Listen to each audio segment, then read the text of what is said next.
Hi guys, আমার বাড়ির লোক পুরো রেডি বউ ষষ্ঠীতে যাওয়ার জন্য, কিন্তু ওর মনটা খুব একটা ভালো নেই আমাকে থুয়ে চলে যাবে বলে। আমার বাড়ির লোক এখন ষষ্ঠীতে যাচ্ছে, বউ ষষ্ঠী। আমাদের জামাই ষষ্ঠী নেই, বউ ষষ্ঠীতে। তাকাও ওইদিকে একটু ভালো করে। ঠিক আছে, চলো। হ্যাঁ,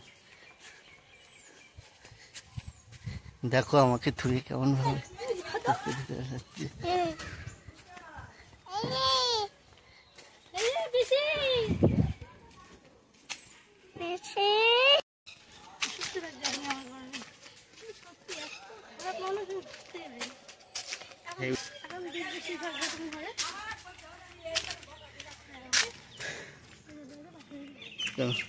হ্যাঁ, চলে চলে।